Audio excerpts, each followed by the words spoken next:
The grand mansion, once filled with a quiet yet reassuring presence, now felt empty. Every corner echoed with silence, and the absence of the old woman weighed heavily on him. He had never expected to feel this way.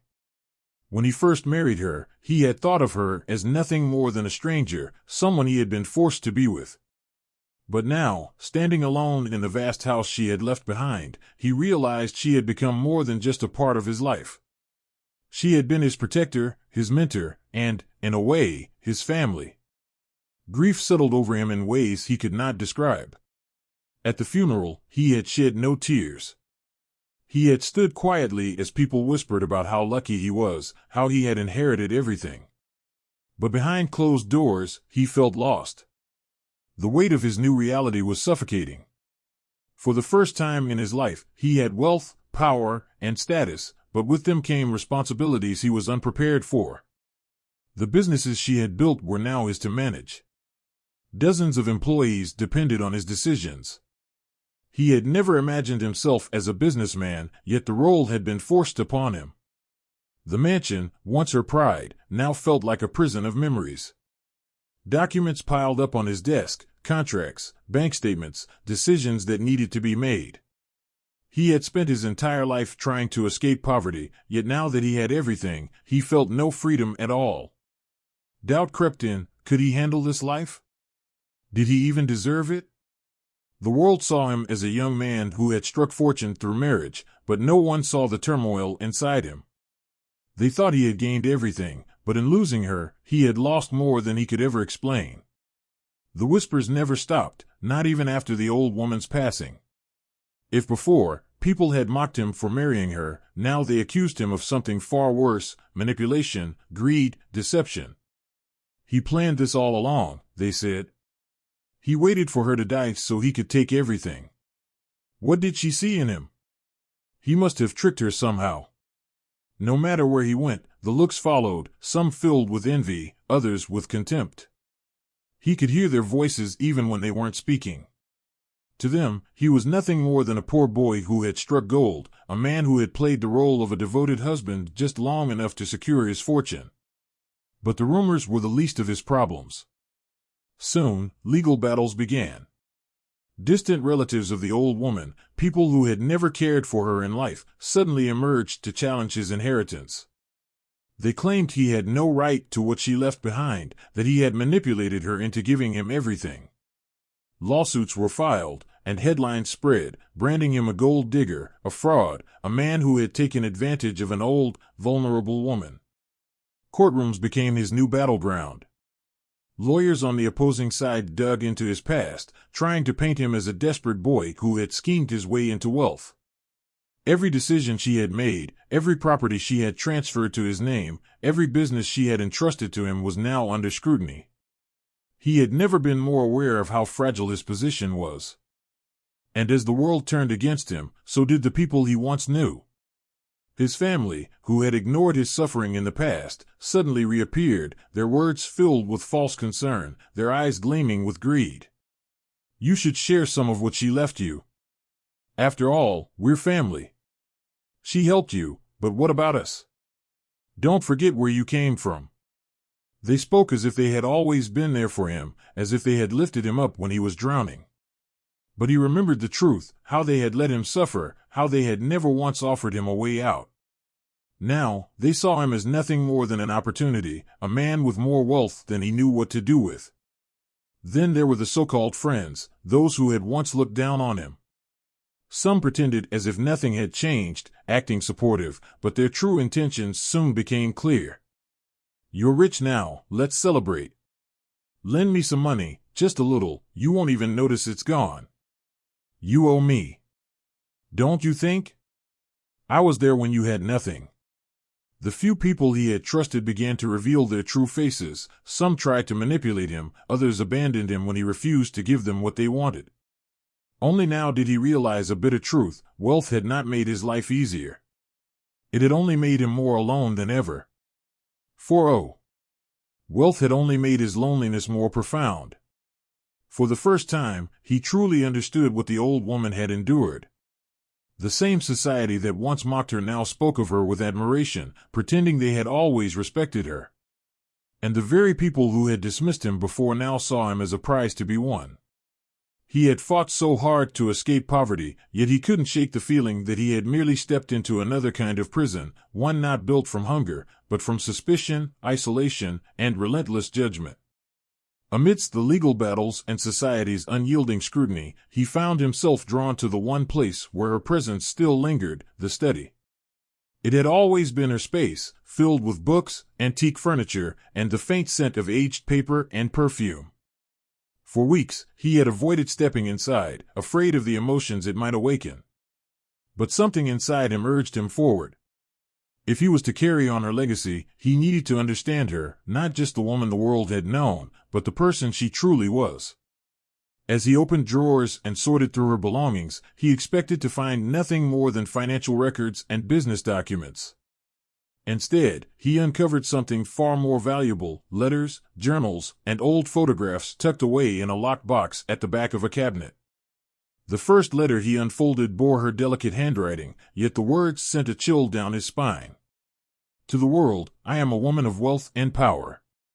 But to myself, I am something else entirely, a woman who has lived a life no one truly understands. Page after page, he unraveled a hidden past. She had not always been the formidable, unshakable figure he had known.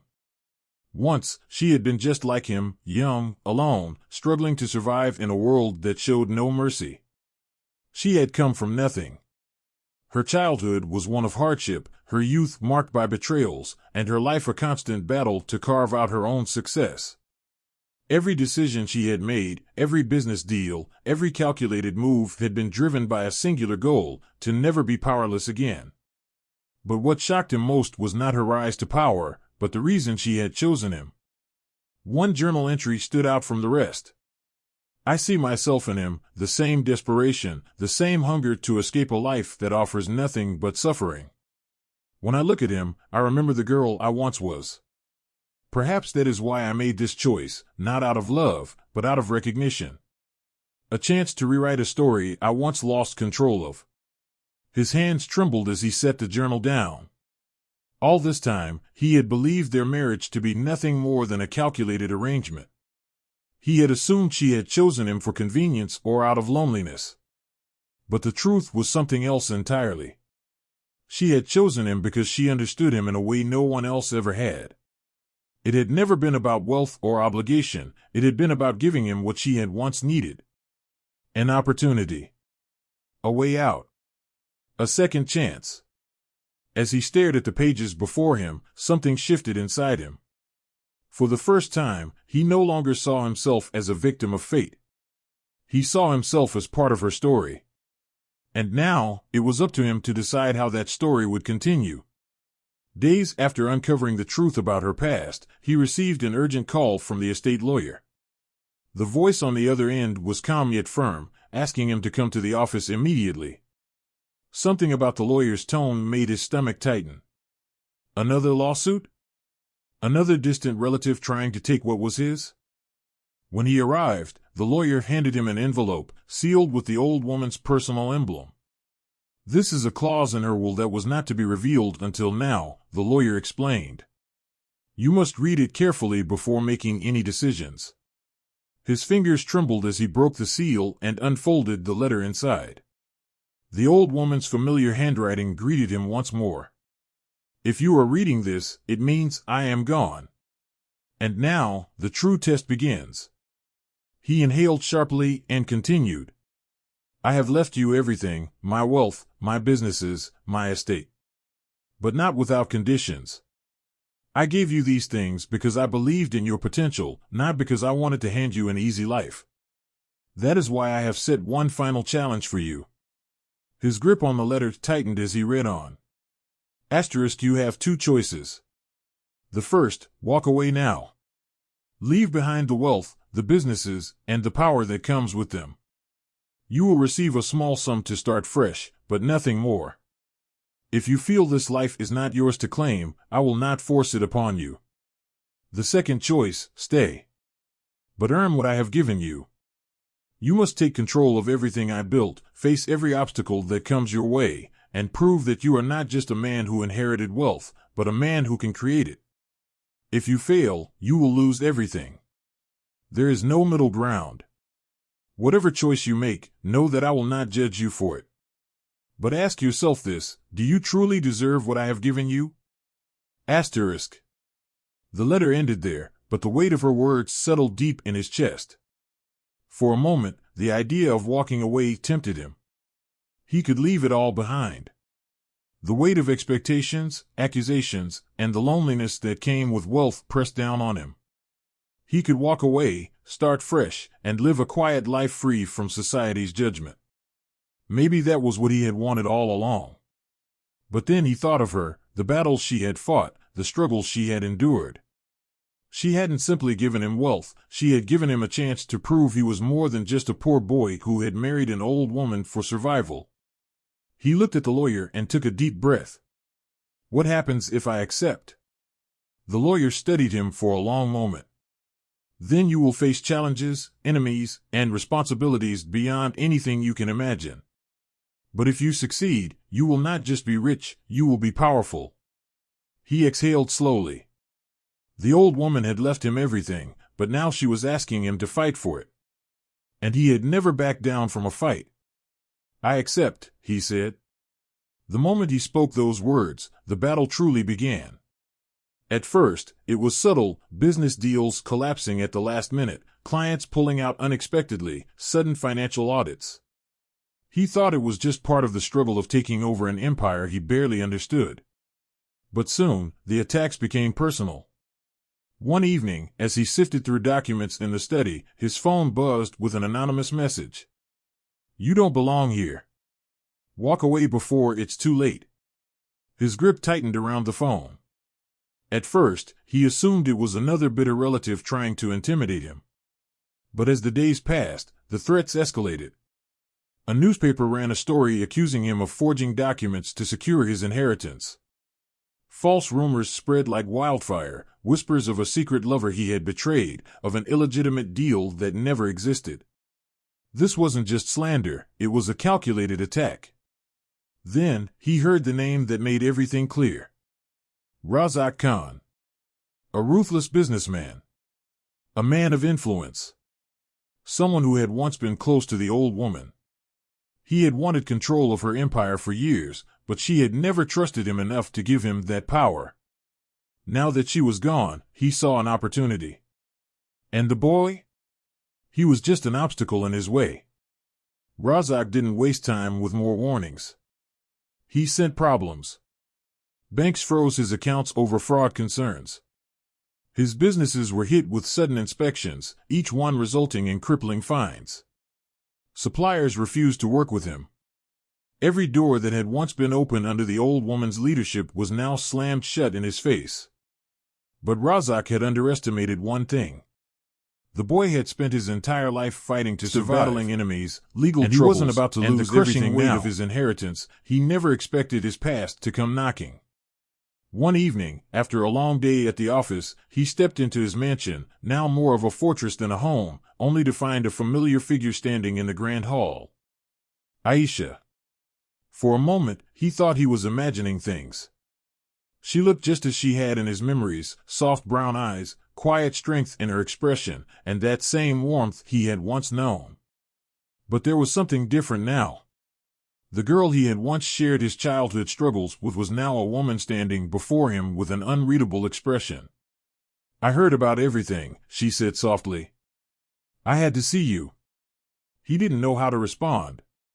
Aisha had been part of his past, of cold nights, hunger, and dreams that had once felt impossible. She had been his closest friend.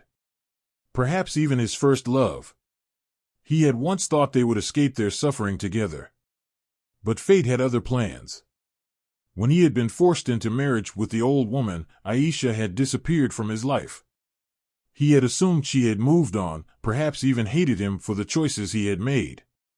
And yet, here she was, standing in his house, looking at him as if no time had passed. I know what people say about you, she continued. But I also know who you really are. Her words stirred something deep inside him, something dangerous. For months, he had been alone, surrounded by people who either wanted to destroy him or use him. And now, someone from his past was offering him something he had almost forgotten existed, genuine connection. But could he trust her? The timing of her return was too perfect. He was at his most vulnerable, under attack from enemies he barely understood, and suddenly, she was back. Was it fate? Or was it something else? Doubt crept in. Did she come because she missed him? Or because he was now a man of power and wealth? His mind told him to be careful, to keep his distance, to not let himself fall into another trap. But his heart, hardened by betrayal after betrayal, wanted to believe in her. "You disappeared," he finally said, his voice quieter than he intended. She lowered her gaze. "I had no choice. I thought," she hesitated. "I thought you chose her over me." His chest tightened. Was that what she had believed all these years? That he had abandoned her for a life of luxury? That he had willingly walked away from everything they had shared? "It wasn't like that," he said, his voice rough.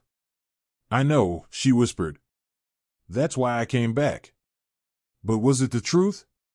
Or was this just another test, another game in a world where love and betrayal often felt like the same thing? For the first time since the old woman's death, he felt something stir. Something stirred inside him, something that had nothing to do with power or survival. But the question remained, was Aisha here for him, or for what he had become? The betrayal came when he least expected it. For months, he had fought to hold on to everything, the wealth, the businesses, the power. He had battled lawsuits, outmaneuvered Razak Khan's schemes, and silenced the doubts clawing at his mind. Through it all, he had clung to one belief, that if he fought hard enough, he would win. But he never saw the knife coming from behind. It wasn't an enemy that destroyed him. It was someone he trusted.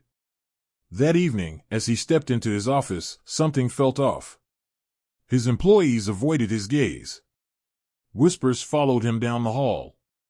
The receptionist barely met his eyes. Then his lawyer called. The man's voice was colder than usual. "There's been a development," he said. Minutes later, he sat frozen, staring at the documents in front of him. His accounts were locked. His businesses stripped from him. His power was gone. All of it stolen in a single, calculated move. And the person behind it? Aisha. The woman he had trusted. The woman he had let back into his life. The woman he had started to believe in again. She hadn't come back for him. She had come back for what he had. The betrayal cut deeper than anything Razak Khan had ever thrown his way. This wasn't about money. It was about trust. About love. About the cruel realization that he had been nothing more than a pawn in someone else's game. And now, he had nothing. For the first time since the old woman's death, he was truly alone. No fortune. No allies. No safety net. Just his name. And the lessons she had taught him. She had always warned him about people, about greed, about how the ones closest to you could be the most dangerous. He had learned that lesson too late.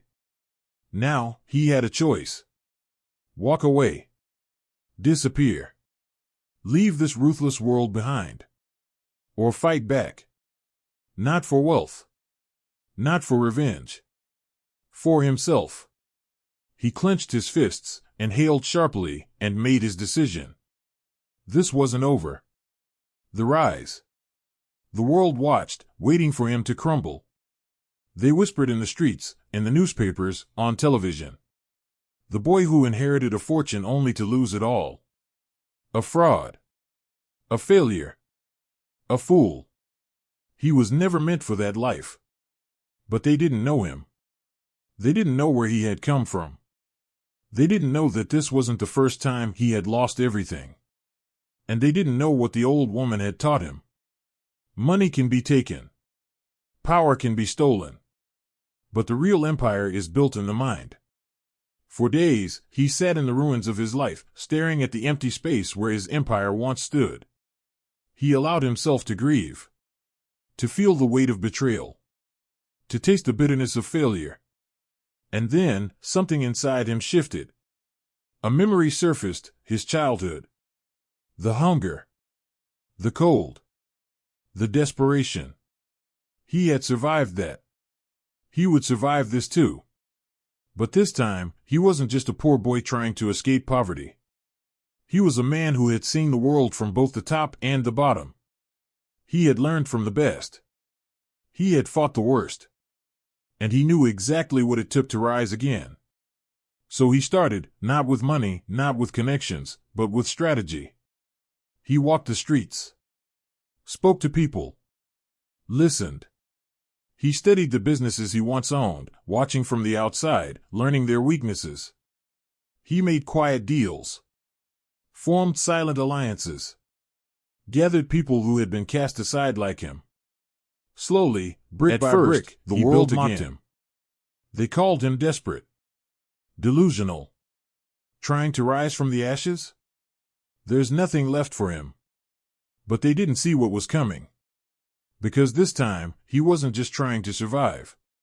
He was coming back to take everything. The reckoning. The night was quiet, but his mind was not. For months, he had rebuilt himself from nothing. He had clawed his way back from the ruins, stronger, sharper, more ruthless than before. Every move he made had been calculated. Every alliance carefully chosen. The world had laughed at him when he lost everything. Now, they were afraid. And tonight, it would all come to an end.